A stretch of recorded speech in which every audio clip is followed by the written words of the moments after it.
এটা গোপন ভোট হয় এবং এখানে কোনো ক্যান্ডিডেট থাকেন না, বরং বিদায়ী শুরা একটা প্যানেল দেয় যে এই তিনজনকে আপনারা চাইলে ভোট দিতে পারেন। যে আপনার মতো একজন এত উপযুক্ত নারী থাকার পর আপনি কখনো জামাতের আমির হবেন না, এটা আমির বলেছেন। যিনি দলের আমির হতে পারবেন না তিনি নিশ্চয়ই দেশের প্রধানমন্ত্রী হবেন না। ওইটা বলেনি। তো আমিরের পদ বড় না প্রধানমন্ত্রীর পদ বড়? বড়টা হতে পারলে ছোটটা পারবে না। একটা কথা বলি, প্রত্যেকটা দলের একটা দলীয় ডেকোরাম থাকে।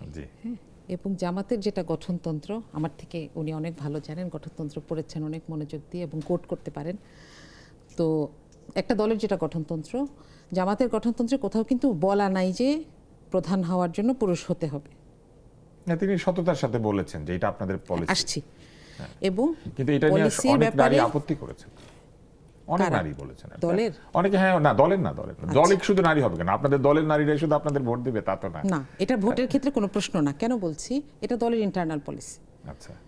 এবং দলের আর কোনো পদের কথা তো বলা হচ্ছে না। যেমন ধরেন সর্বোচ্চ যেটা সিদ্ধান্ত গ্রহণকারী প্যানেল শুরা, সেটাতেও 30% নারী আছে এবং এটা প্রত্যেক জায়গায়, এটা শুধু কেন্দ্রে না, এটা মহানগরীগুলোতে আছে, সেখানে তারা থানা 1:1 পর্যন্ত। ভোট দেন, মানে আপনার একটা ভোট আর পুরুষের একটা ভোট সমান জি, সমান? অবশ্যই অবশ্যই।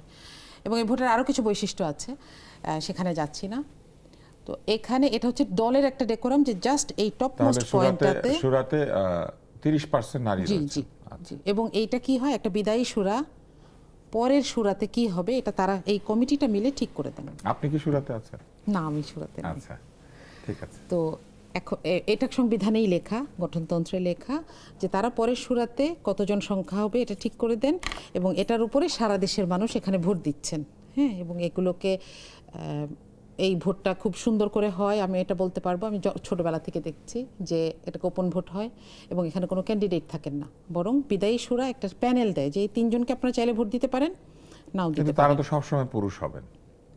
এখন ওই প্যানেলটাতে যে শুরা ঠিক করছে সেখানে তো মহিলারা আছেন, কিন্তু তারা পুরুষের নামই দেন, কারণ তারা জানেন যে তাদের নাম, নিজেদের নাম দেওয়া যাবে না।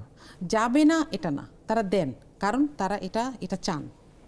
এখন দেখেন, আপনি যদি আমাকে বলেন যে আপনি যখন বলে দিচ্ছেন যে এটা হবে না কখনো, তাহলে তারা দিবেন কেন? আপনি যদি জানেন যে ওই পথটা আপনার জন্য না, শুধুমাত্র এই তাহলে একটা দিবেন জায়গা, কেন? শুধু একটা জায়গাতে, শুধু একটা জায়গাতেই এটা। কিন্তু এটা কি নায়েবে ন্যাশনাল আমির হতে পলিসি? পারবেন? আপনাদের এখন কি নায়েবে আমির আছেন? নারী নায়েবে আমির? জি জি। আচ্ছা। নায়েবে আমির একই পদমর্যাদার, পুরুষদেরও আছেন নারীদেরও আছেন। উনি কি শুধু নারীদের নায়েবে আমির নাকি পুরুষদেরও? উনি শুধু নারীদের নায়েবে। তাহলে তো হলো না। পুরুষরা কি শুধু পুরুষদের নায়েবে আমির, নারীদের না? নায়েবে আমির না, নারীদের না। ও, আমির সবার। আমির সবার।